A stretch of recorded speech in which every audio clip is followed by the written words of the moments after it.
Alright, so I've taken a sleeve of strain gauges out of their package, and you can see that they're subdivided into these cells that they've been packaged in, so it's great to use your tweezers here as well. So find an opening end here. Sometimes it helps to slide your finger across, and then you'll see where the opening side is, and you can just pull out. It's almost like a glass disc that you might use for a microscope. Now I like to position the copper pieces to the right because I'm right-handed. You might be ambidextrous or left-handed, that's fine. But I like to position it this way so that way I have room to place my tweezers to grab a hold of the strain gauge and not damage it in any way.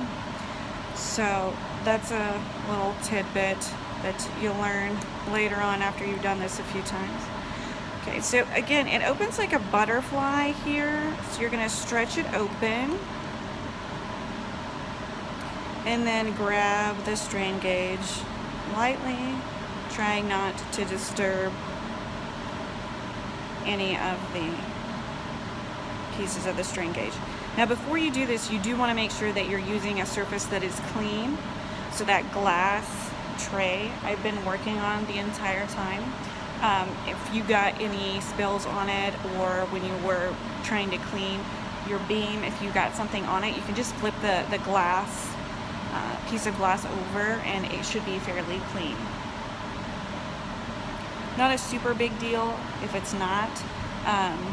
You can probably find a dry space on your piece of glass anywhere that will work. So at this point we're going to take some tape. This tape is special tape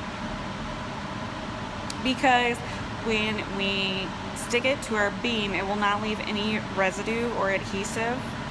So that's why this special tape is better to use. I apologize.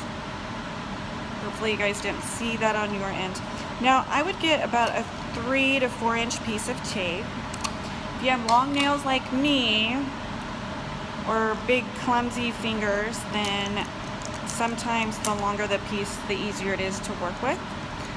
You don't want it to get it too long or too short because then it just becomes cumbersome. But 3 to 4 inch piece of tape is fine. So what we're going to do is we are just going to lightly lay it down. I like to position it where my, hopefully where my strain gauge would be kind of in the center, in the width of the piece of tape.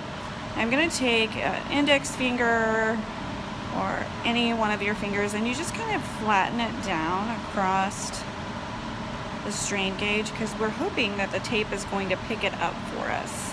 And it's going to help us maneuver it while we attempt to place it onto